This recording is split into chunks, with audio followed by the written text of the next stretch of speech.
Hello, everybody, and welcome to Hash Rate. My name is Mark Jeffrey. My guest today is Darren Camas, founder of IPOR Labs. But first, a quick shout out to MEXC. Get up to $4,100 when you sign up using my link in the YouTube show notes. As far as I know, MEXC is still solvent, so, go there today. All right. Hello, Darren. Welcome to the show. How you doing? Hi, Mark. I'm good. How about you? Oh, pretty good. Surviving the crypto winter. So we're here today to talk about IPOR. And, I've looked at a lot of different DeFi things over the years.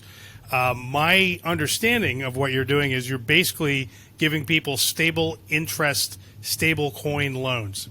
Do I have that correct? I mean, so one of the things that is the outcome is like stable rates, but it's really an interest rate derivatives protocol. So, I mean, similar to like lots of other derivatives, you can hedge, you can speculate, you can arbitrage. And so on the hedging side, actually, this is what is the outcome. So for example, if you take a borrow on Aave or Compound and you take essentially a long on the interest rate, it's like a stable loan. So you're essentially fixing your rate. So you are offering, so the things that I've looked at in the past, things like Ondi, there are a few other things, they seem to do similar things where they have stable interest, stable coin loans. And what they do is they have a senior tranche and a junior tranche. And are you doing this? And just to explain that for those who don't know, so the junior tranche is the super risky one. And so, if the yield makes a lot more than the stable yield, then the junior tranche actually makes out like a bandit. However, if things go south and we end up, in a crypto winter and everybody's losing money, then the junior tranche is used to cover the senior tranche. So the senior tranche always wins, no matter what. Yeah. So I think that's mostly like so you have a lot of different kind of constructions of this. The one that you're describing is usually like yield stripping, right? So you take out your primary your principal of the loan or the borrow, and then you strip out the yield part and you let people kind of speculate on that. And so that would describe something like a Pindle, Element. What IPOR is maybe it's a more like pure derivatives play. So it's like, for example, if you have a yield stripping protocol, one of the people has to be either has to essentially be a primary lender on like Aave or Compound, right? And then you're taking that A token or that C token and you're splitting it into two other tokens. One's the principal and one's the yield bearing part. So it actually, like, if you think of like a user funnel, right? You have people that are primary lenders, then the people that are going to strip or split their yield, and then you have the users, right? So IPOR is maybe a more flexible kind of all-purpose construct. So you can think of it just straight derivative, right? So you're essentially going long or short versus the interest rate. You're betting that the interest rate's going to go up, or you're going to bet that the interest rate's going to go down. And so really, it makes the world of anyone who's holding USDT, USDC, or DAI, they can participate in this. So instead of kind of having this like user funnel where someone needs to be a primary participant, actually anyone can play around on the IPOR protocol. Okay. So I kind of put words in your mouth when we started off this podcast. So let me rewind and ask you, how would you describe IPOR to a mere mortal on the street, maybe not a DeFi person? Tell me what you would tell them. Yeah, so I mean, in one way, you can look at kind of this base layer of the DeFi credit markets, but maybe a better way to conceptualize it is like, what's the output of this? Yeah. Right. So let's say for, the average person can really understand about mortgages, right? Like you want to borrow money to buy a house, and the bank gives you two different options. They say, okay, you want a fixed rate loan, or you want a floating loan or a variable loan or variable mortgage, right? And the variable means that you're exposed. If it goes up, it goes down, then you're kind of in the wind, you go with the whim. And, a lot of people, let's say 2 years ago when the interest rates were very low in TradFi, they took the, what seemed like the genius route at that time and took a variable rate, which was very low. But now, they're quite hurting. They're, sitting 6-8%, right? So if we look at it in this kind of construct, if you don't hedge your interest rate risk, you're like this variable borrower. Your rate can go up, it can go down. in the time that it goes up, it really hurts, right? Yeah. Okay, so let's look at the other side, right? The bank offers you a fixed rate. Okay, bank's job is really not to take risk. Bank is to hedge risk. So what the bank is really doing is it's, pulling this loan from the market, but then on the other side, it's taking an interest rate derivative to hedge that rate risk. And then it affixes a spread on top of that. So, let's say that the central bank rate is at, 4%. Let's say that the interbank rate is at 4.5%. Well, they're going to take an interest rate derivative, which adds some spread, and they're going to, they're also going to affix some, premium to that and sell it back to you. So they might offer you 6%, right? So really, what's going on in that instrument is you have a couple parts, right? To the average person, you're going to go and say, okay, I want that fixed rate. And this would have been the play, 2 years ago. I want that fixed rate, and the people that took the fixed rate are now, they're dancing around while, they're the geniuses where everybody else is getting hurt. Yeah, exactly. But the whole point of that was they took a fixed rate to hedge. It's more predictable, right? You predict the cost of your borrow, right? And so there are two kind of underlying things there that the person doesn't see, right? Yeah. So one is a benchmark rate, right? So your bank is offering this based on a benchmark rate. So what in the common case was the LIBOR, formerly the LIBOR, which is the London Interbank Offered Rate, and now really the SOFR is used as a base for a lot of debt instruments. So they quote this benchmark rate. Then they go out to the market to secure the rate, and then they take an interest rate derivative to hedge. And then again, they affix a spread on top of that. So the invisible parts that you don't see are the benchmark rate and the interest rate derivative. And then the thing that you can actually touch and feel is the fixed rate mortgage. And so that really describes kind of two parts of the IPOR protocol. Okay. One is the benchmark rate, which is the inter-protocol overblock rate. And so that's telling you this is the cost of capital in USDT. Let me ask you a question. Sorry, I just want to interrupt you for a second. So you are in the real world with mortgages, they are dealing with other real world banks that are setting interest rates and lending to the bank effectively. Yeah, that's right. So basically your value proposition to the end user, if you look at your website says, you can get these interest rates stable on these stable coins. USDC, last time I looked, 1.82%. Tether, 2.73%. DAI, 1.97%. That's very understandable to an end user consumer. Now, it's not 20% like we were seeing with Anchor. It's sort of boring, but, boring is the new exciting. So I think actually a lot of consumers will gravitate towards your offering. But there must be other parties with whom you are dealing with in order to actually generate the yield and who are, counterparties to you. So who are those other parties in your world? Yeah, so sure. So those rates that you're seeing actually on the site, they're not generated by us. Actually, the IPOR is the inter-protocol overblock rate.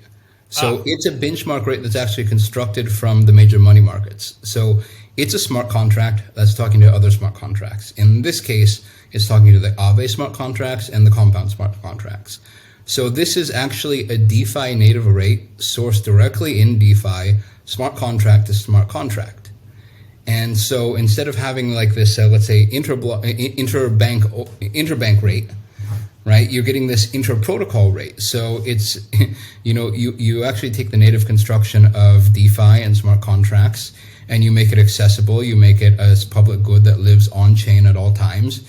And, you have the smart contracts talking to the smart contracts, so you don't have to worry about collusion among the players. And this is actually, a big issue that happened with the LIBOR, or you had bankers inside the banks that were under or over reporting. They were taking the opposite side of that, and they were essentially laughing not all the way to the bank because they were inside the banks, but they were profiting off of manipulating the rates. And this is a construction that's not possible in the IPOR, because the IPOR, it's actually being sourced from the smart contracts by the smart contracts, and they talk to one another. So this construction, actually, that's where the rate comes from. And then the derivative element is you can essentially go long or short versus the rate. So you're betting which direction the rate's going to go. And let's say if you want this fixed borrow, then you're betting that the rate's going to go long, which means that, in case that you have to pay more on your cost of on your cost of capital, you also win on the derivative, and you can take the extra winning and you can pay off the increased cost of loans. So essentially, the outcome is kind of this fixed rate. Got it. Okay, so when I said that the end user, so you're really not looking for end users to come into your system and get the roughly 2 to 3% stablecoin interest rate. That's not your customer. It's more the people that are looking for the derivatives in one direction or the other. Exactly. So the users of the protocol, they might be either a lender or a borrower on these external protocols, right? And one of their outcomes is maybe either to fix their income or fix their borrowing cost, but it's not restrictive to that. It's an all-purpose interest rate derivatives protocol. Got it. Okay, so just for today, you are only in Aave and Compound. I assume you're looking at other protocols to connect to? Sure. So let's maybe if we rewind to the LIBOR. So the LIBOR London Interbank Offered Rate, right? It's a subset of 18 London banks, and these were the most important at setting the rates, for the essentially the credit markets, right? In the DeFi markets, why did we start with Aave and Compound? Because they're the most liquid. Why on Ethereum? Because it has the most liquid credit markets, right? And a derivative market underpins a spot market, so that makes sense for the construction. But it's also an instrument that's built to essentially change or adapt to the very innovative DeFi nature, right? So will Aave or Compound be the dominant ones forever? Maybe, maybe not, right? Maybe money market protocol X will come up, and we'll have to say, okay, so how does this get included into the IPOR index? And this is a really cool case for governance, right? Because, if I ask you, Mark, do you have any control over what gets included or excluded from the LIBOR? Probably not, right? But being a holder and a participant in the DeFi space, as a IPOR protocol participant, you have some say over the future of the protocol. And so in DeFi, you have protocols are really analogous to banks. They're the new financial institutions. So I would assume that the IPOR index will take in more protocols in the future. It will probably grow cross-chain. You will see other IPOR indices spun up. So right now there's IPOR USDT, IPOR USDC, IPOR DAI, and soon there will be an IPOR ETH rate. But, maybe stablecoin Y, really comes up in the market, and the market participants really want an index spun up. They want a money market, or they want an interest rate derivative market spun up. Well, that's the point of the governance in the IPOR protocol. It's really community-led. So how does the governance actually happen? So is there an IPOR token? Is there a governance token? Or is it just, tell me how that works. Yeah, so there is an IPOR token. It's not actually out and trading yet, but it was minted. So it was minted on the 1st of December.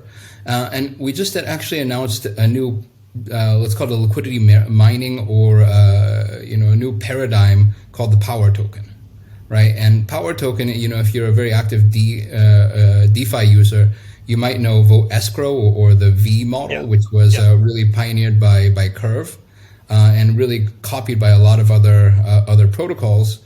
But it's really not well adapted for every protocol. You really have to establish market dominance for it to be useful. And if a protocol is just establishing, it doesn't make sense because it's really grandfathering in a lot of benefits to the early users, and then it doesn't mean there's no openness for other users to really come in because of the way the economic mechanism works. And so this is a dynamic that was it's the invention of my co-founder Dimitar, and he's been in the DeFi space since about 2017.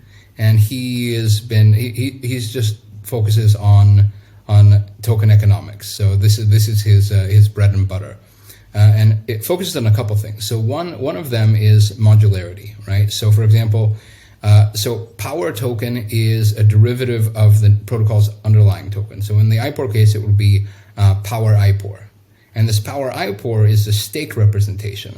But you can actually delegate the stake to different modules. One of them will be the governance module, right? So the governance module, either you can take an active participation or you can delegate your governance to someone else. But you can also delegate your, let's say, boost in the terms of liquidity mining to different, uses, right? So in the IPOR case, it would be you can delegate some to the USDC liquidity pool or the USDT or DAI, just one or all, and you really have a lot more control over it. So it's a really, I would encourage everyone to dive into the power tokens. We consider it's the third DeFi primitive that's being pushed by IPOR Labs, but so that is a long answer to say, there is governance by the power IPOR token. Okay, let me try to recapitulate that and make sure all the kids in the back of the room are also following along. So Curve pioneered this concept of vote escrow, where you basically took your Curve tokens and you effectively staked them forever. And in the Curve universe, once you put them into voting escrow, you could never get them out again. And effectively, your wallet address then had voting power within the Curve ecosystem, but that could never be reversed. You'd have to give someone your crypto wallet in order for them to have the voting power. Then there were some people who came along like Solidly, who actually took that voting power and put it into an NFT. So then the voting power was actually movable. And there were problems with both of these systems. As you say, an aristocracy sort of arose within Curve. And, once you cornered all the voting escrow, and famously Frax did this through the use of convex. I'm not going to get exactly how that happened, but basically you did have like a mafia that arose that was very hard to dislodge as a result of this. So you guys came along, you looked at that problem, and you said, we want something kind of like that, but we want to get rid of the stuff that sucks. So you're going to be able to stake our tokens, which will then allow you to delegate. You'll be able to choose powers based on whatever you want. It could be voting powers, or it could be other things that are in your ecosystem. But at any time, I guess you can unstake. Do you have to commit to any staking period? You have to commit. There's a 14-day cool-off. Right. Oh, okay. Yeah. So kind of.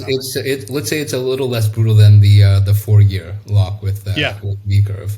Right. Right. And so it was really looking at this and okay. So one thing, first, it's well adapted towards IPOR, right? Because this is the market that we're choosing. So part of it, the liquidity mining, it's a boost on liquidity provision, very similar to in Curve or in Badger DAO, right? You're looking at there's some dynamic between the token that you're staking and the liquidity that you provide. So it's essentially, a maximization or an optimization of reward. So if you take the Curve case, it's very good for early users and very bad for late users, right? So it kind of has this grandfathering. It has these rewards that you really can never get out.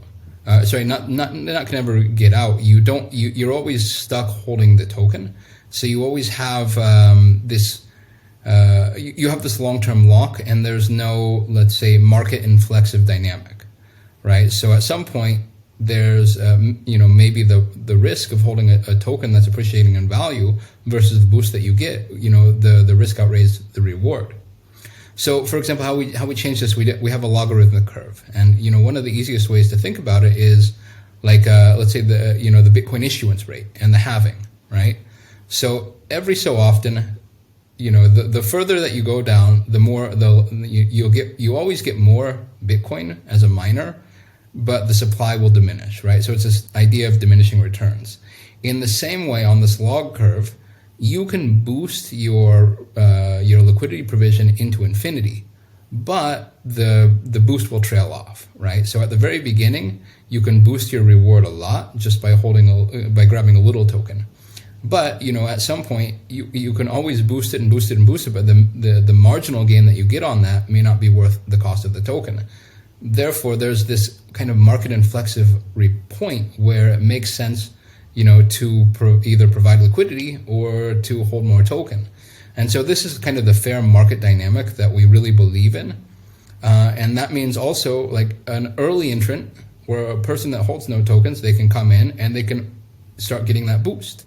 right? There's no the only unfair advantage that an early player will get in would be maybe that they have access to the token at a lower price, for example. But to attain a boost that's comparable, it's ratio based. So that means, like, for example, what does a ratio based mean? If you hold one, the ratios aren't set yet. But for example, let's say you are a power IPOR whale. Even if you're providing liquidity on one wallet or multiple wallets, if you spread those the liquidity and the IPOR tokens, the power IPOR tokens, over a number of wallets, it means that you can maximize your boost only on some of those positions. You'll still have the ratio based, right? So it's actually not in your best interest to split the position over multiple positions, because it's gas intensive. You get no benefit. The ratio always maintains this, it's always the same ratio. Even if you optimize, let's say, one holding, the other holdings will be suboptimal. So because it's this ratio base, it also makes for late entrants can find this sweet spot.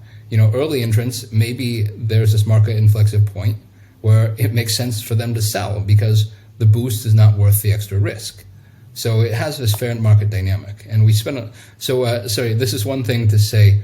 The IPOR Labs team is very well balanced. So, you can imagine that the math around financial derivatives is very difficult. We have 3 quants on staff. That my chief scientist, he set up the trading desk at SBI Bits in Japan. We have 2 guys that are coming with over 20 years as quants in fixed income. Dimitar has been building since 2017. Our developers, they come from enterprise software development, and I've actually been building in the space since 2011. So we have a very wide range of talents, kind of across, let's say, the IPOR stack. And then if you look at the protocol, we have a strong focus on UI UX. So on a small team of 16, we have a lot of balance and try to focus, kind of experts at kind of every dynamic. Yeah, actually, I did notice that. And someone from your end reached out to me. I hadn't run into you guys before for whatever reason. And somebody reached out by the handle IPOR Intern. IPOR Intern. Yeah. And I don't know if you know. I mean, it was a person who set this up. I don't know who they were. The IPOR Intern is a beast. IPOR Intern. If you are someone in the crypto space and you write about interest rates and you don't mention IPOR, the IPOR Intern will track you down all over cyberspace. Yeah. Yeah. Well, this person was very good. They were like, "Hey, I watched your show, love it, seen other people. We'd like to have IPOR. You should have IPOR on." And I get a ton of these inbound things, and most of them are ape coins or whatever. That's like 99% of what comes at me. So I usually look at these things very skeptically. And I went to your site and I started looking through the people that you had recruited. I was like, wow, this team looks actually pretty awesome. And then I went down to investors. I was like, oh, Arrington's in, Gumi Cryptos, which is Miko. I know Miko pretty well. Tegan Klein of the Graph. So, I mean, you had some good people sort of involved. So I was like, oh, okay, I better read up on this and find out what's going on here. So congrats. You guys, you've got some great people around you. Yeah, it's good feedback. Yeah. So that was sort of how I got interested.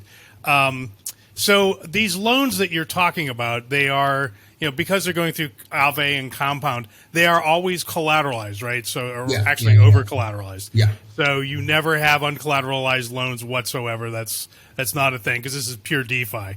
So where everybody's mind is going now, in this age of Lunaterra and FTX, what can go so horribly wrong here? I mean, I guess there's smart contract failure is one possibility. Yeah. Beyond that, what else is sort of on the table? Well, I mean, smart contract risk, I think, is number one, right? And the other one is market risk. So, you mentioned Aave and Compound. So if we think about benchmark rates, we typically tend to call them risk-free rates if they're coming from the interbank rates, because there's a process of essentially scoring the risk that says this is the risk-free number. This is how much you can lend at, right? In the DeFi space, we're considering this over-collateralization as the best proxy that we have to risk-free. Obviously that doesn't include smart contract risk. So we consider that the IPOR rate is the risk-free rate in DeFi. And then, for example, if you're lending on an under-collateralized, venue, then you have to have some risk-adjusted return off of that. So you're looking at, first of all, let's say, USDT has the highest IPOR rate, right? So if you're lending USDT, you have this risk-free hurdle in DeFi that you have to return above. And that's really where you're going to judge, okay, so is it worth the risk of lending to, let's say, a market maker, which, market makers, they really don't have assets. They're service providers. What's the risk that you're willing to assume in the case that this loan might go bust, right? But then on the risk-free side, if you're looking at Aave Compound, you have this, this collateral.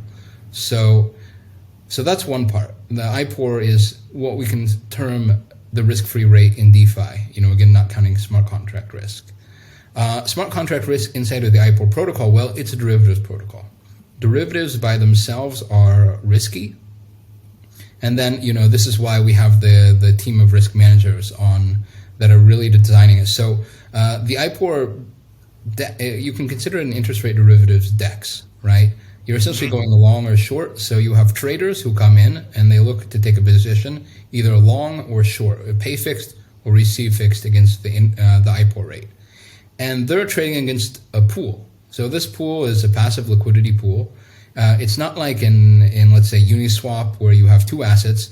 Really, the liquidity pool, they're putting down one asset. It's USDT, USDC, or DAI, and that's sitting there in one liquidity pool. So if you're an LP, your exposure is to that particular pool, right? If you are a USDC LP, you don't have any risk with the USDT pool because they're segmented, they're siloed, right? USDC, for example, you're underwriting interest rate derivatives, both long and short, in that asset. And so these are siloed pools. So let's say USDC, there's some peg unwind. Well, that would be contained to the USDC providers. That would be, it would be also siloed for the traders, right? So there's not this, let's say, risk that gets polluted across pools in case something happens to the end asset. So if Tether goes under for whatever reason, we all hear the Tether FUD, right? We all think it's okay. It probably is okay, but maybe it's not. And if Tether just suddenly becomes worthless overnight, well, that sucks. But it's just contained. The blast radius is contained to this one hold. Exactly. The other two are completely insulated from it because you never mix those two, which was FTX's cardinal sins. They mixed everything. So, got it. Okay, so hardcore segmentation of all those assets. Mm-hmm. So tell me about the volume in your system. Well, first of all, how long have you guys been doing this? How long has this product been available? Well, we're coming up right now. So I wrote the first words of the white paper. It was New Year's Eve in 2020. So it's just about 2 years ago. We've been working on it full time for myself, the meter, 2 years. The rest of the guys about a year and a half, right? So it's been building for a while. We launched mainnet on Ethereum about 4 months ago. Right? Okay, so not very long. So not very long. Yeah. So I think we just crossed about a 1.3 billion notional underwritten. And the thing about interest rate derivatives, it's really capital efficient, right? So it's an exchange of cash flows. So how we can conceptualize this, let's say you want to go long and I want to go short. We're betting that the rate will go over or under this IPOR rate. So if you're long and I'm short, if the rate goes over, then I start paying you. I start paying you in proportional to how far it is from that rate over that time period. Let's say it dips back under. Well, you start paying back to me, right? So it's really like this, we keep this ledger of debts that we have, and when the contract's closed, we'll pay out the difference, right? Mm-hmm. So it's an exchange of cash flows. It's not like a perpetual future where if the rate goes in the wrong direction by 1%, it can liquidate you. No, it's an exchange of cash flows. So when you think about leverage in interest rate derivatives, it's really about capital efficiency. So there's actually about 1,000x that you can take on the interest rate derivative currently, and in kind of this sideways rate dynamic, even if there's a dislocation of 0.5%, 1%, it may get liquidated by the end of the period, which is a 1 month swap, but it's not going to get liquidated on day one. So this is the thing to think about. It's a different conceptualization. It's not that this high leverage in an interest rate derivative is like let's ape in one direction. It's really about capital efficiency. And okay, so this rate market in traditional finance is mind-bogglingly large. It's $450 trillion notional. So it's the largest OTC derivative market in the world, and it's really second only to Forex, right? So it's an invisible market that no one really knows about, no one really talks about, but it underpins global debt. So this is something that we all know the output. We all know like fixed rate loans, for example, but we don't know the instrument that underpins it. So this is what we're building, and to conceptualize these cash markets are so much bigger than these the commodities markets, the equities markets.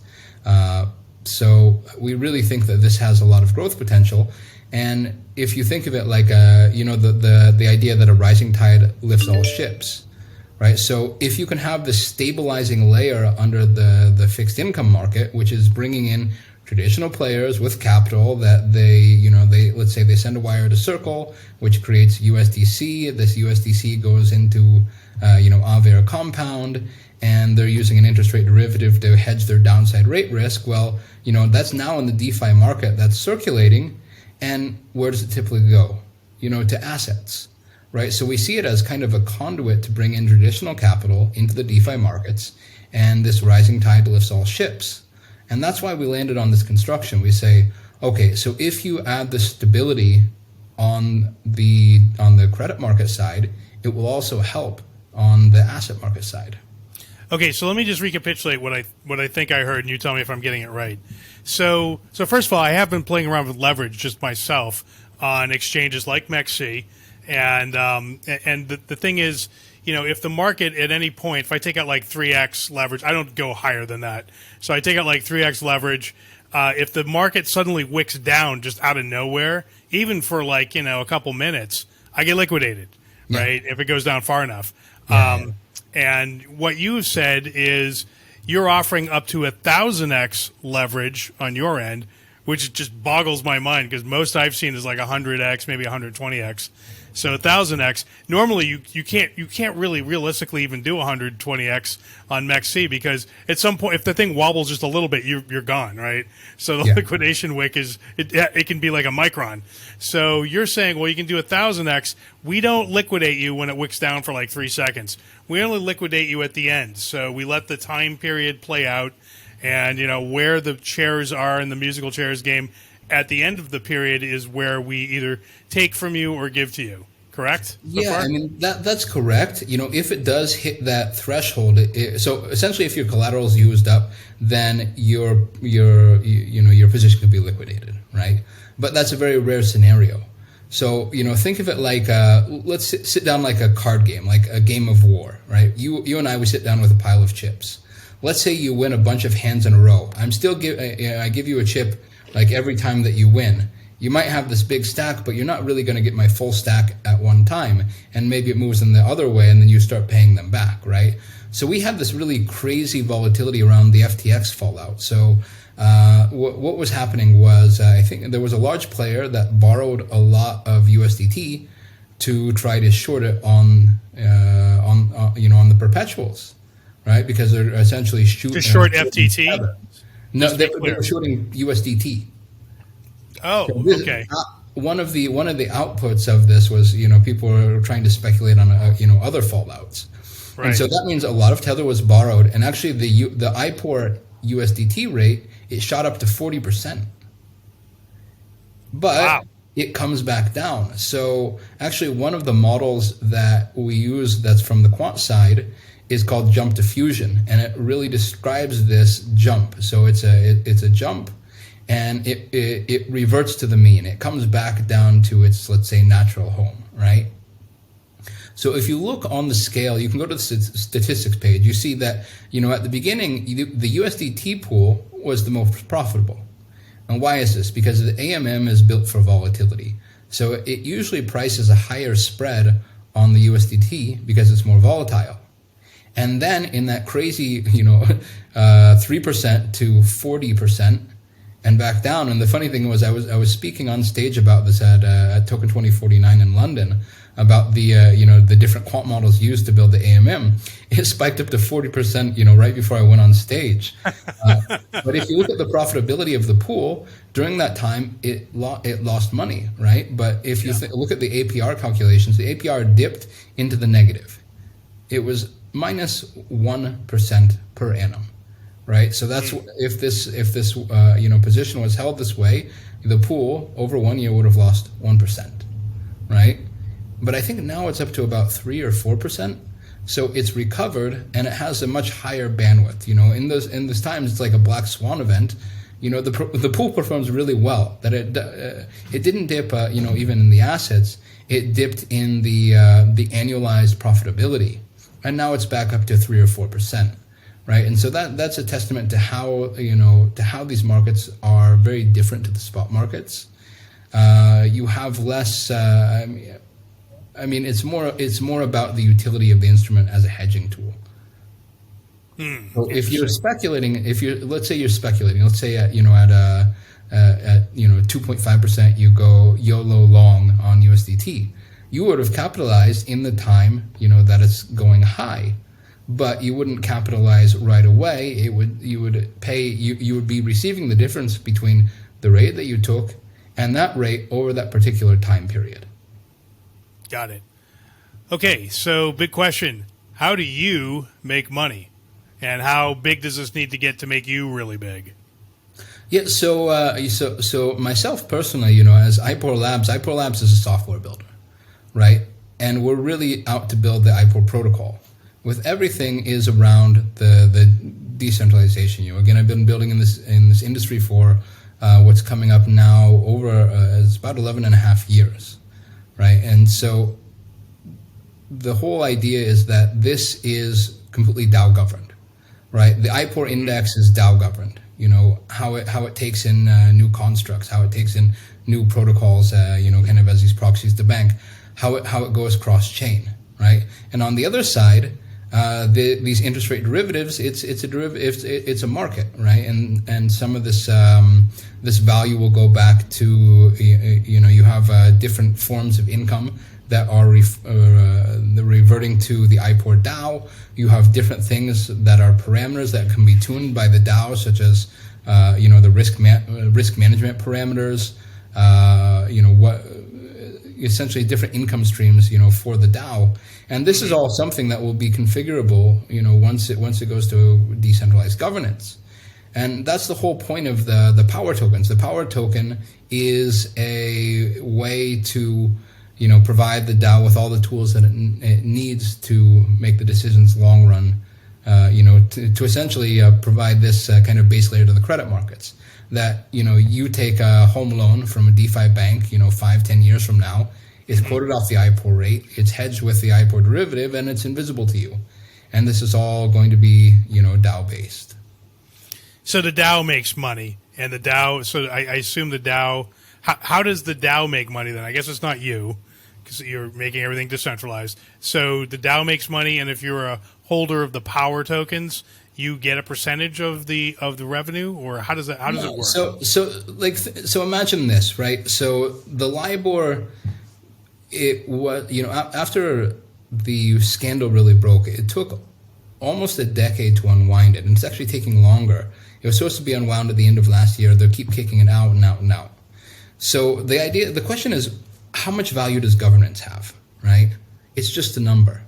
But the reason that it took near a decade to unwind is because this becomes a very powerful number. It's a very powerful number. You can see that the people that manipulated it, it became a very powerful number for them. But what's really powerful is that it's the standardized way to structure deals, to structure debt and these interest rate derivatives. And so, for example, the value of the future of the IPOR, of the IPOR protocol is this index. And this index, it's kind of strange to consider, but the more instruments that are on chain. So think of you have this plethora of external contracts that are referencing this on-chain rate to set their credit market deals, right? Mm-hmm. And then it has a lot of value in terms of governance, because the whole goal is to keep it pure, right? And that means that, if we move from really 2 dominant money market protocols to 10 to who knows how many, the governance over that is extremely important. And, you mentioned Arrington. Arrington was the lead investor in the IPOR protocol, and they have a lot of plays in, primary money markets and also stablecoins across multiple chains. Right, so they're betting in a multi-chain future. They're betting on a multi-stablecoin future. They're betting on a multi-money market future. And so for them, I would imagine that this governance play is extremely powerful for them, because they want to have a say of, that there's a new index spun up for, algorithmic stablecoin, XYZ. For example, that this money market goes in. So, for example, maybe you have Aave and Compound that are already included, but you have another money market that's really interested in getting included into the IPOR index, and they want to achieve some sort of governance stake, right? And then on the other side, for the liquidity mining, LPs are service providers, right? So let's say you're an LP in the IPOR protocol. You want to have a say over essentially how the protocol functions. You want to have a say over the risk management that the protocol is willing to take. So if the protocol, let's say it's really good at managing risk, and it can underwrite actually more risk than it holds in collateral, well, that makes it more efficient. That means more fees are generated for the LPs. So you're going to want to have a say over that, right? Because the fees that are generated, does the DAO take some of that to sort of pay for operations? Like, is that sort of like, if you're Arrington or you're Miko at Gumi Cryptos, you've invested in this company for a reason, because you think you're going to at some point make a lot of money. But I'm trying to figure out like where the revenue comes from and how they get an exit. And what you're saying is basically, well, you get a governance token which allows you to have a say in controlling the IPOR rate, but it's not really telling me anything about revenue. And is there just no revenue, or is there revenue somewhere and I'm not getting it? So a lot of these things will be able to be configured by the DAO, at a later state, right? And there will be more instruments. It really depends, right? But this process, it really depends on what kind of instruments are spun up. So what I'm describing is really the first iteration, which is LPs as service providers, and essentially the boost of this yield, right? But for example, if you scroll down to the fees section, right, there's a subsidy for the IPOR publication. Every time this thing is published on chain, it costs them Ethereum, right? So actually, there's a subsidy being charged by the IPOR interest rate derivative. Every time you open a swap, there's a publication fee, and that's going to essentially keep this publication happening into the future. There's also a revenue fee. So out of the winnings of the derivative, 10% goes back to the DAO treasury, right? And these are all things that will be configurable by the DAO in the future. Got it. Okay, well, I mean, we're coming up here on the 45-minute mark, so I want to wrap it up here. But I love that this is a much bigger play than I was thinking when I first started this conversation. So I've actually learned quite a bit. And we had a guy on here who runs a company called Deus, and he made me aware of the notational derivatives market. He said something very similar to what you said. He positioned it as being a $1 quadrillion market, but also like nobody really knows. But we know it's the biggest thing on earth. That much is sure. And there's weirdly not a lot of information about it, and yet it underpins all of global debt. So it's very sort of strange, but very large, like dark matter, right? Most of the universe is made of dark matter. Most of money is made of this. Right? You're a consumer of that if you are, let's say, a mortgage holder, but you never get access to the underlying tools. Yeah. It's both opaque to you and inaccessible. And so in the open DeFi sense, not only do you have access, let's say to be a liquidity provider, but also to manage your own risk. And, if you want, you have different providers that can structure these together to create that fixed rate borrow, right? So it's really these building blocks that are accessible by traditional players, but in the DeFi sense, they're open source, they're public goods, and this is how they function. Right? Yeah. So if you succeed, you replace all this dark matter, right? We have to, and DeFi in general has to succeed, writ large in order for this to occur. But if it does happen, then you replace all this dark matter that we currently can't see with things that can be seen, that are on-chain, that are transparent, trackable, and accessible to the mere mortal on the other end of this, the consumer, which can't have access to this in the world as it's constructed today. Okay. Well, we're, as I said, we're on the 45-minute mark. Darren, what websites and Twitter handles do you want to plug before we go? Yeah, so I mean, the main website is IPOR.io, right? That's where you can find information, about the team, about the app. You have the Twitter handle IPOR_.io. You can follow the IPOR intern. You can follow myself, Dimitar Dinev. So I'm at Darren Camas. You can find all the links on the site. If you are interested in kind of the deep technical, you have docs.ipor.io, and we also have we have an entire quant research library. We're now up to 6 white papers on the quant side, and you can find that link also on ipor.io. So there's a lot of deep technical behind this that is there's something for everyone, right? From your average everyday user to the deep scientific. So that was really the point, to create a lot of accessible, material, but also, let's say, the deep underlying. So I would definitely, check out, all the different resources that we have online. Well, thank you, Darren. This has been a very enlightening conversation, a very deep and fascinating protocol, far bigger than I was even thinking when we first started. So thank you for coming on the show. My name is Mark Jeffrey. This has been Hash Rate. We'll see you all next time.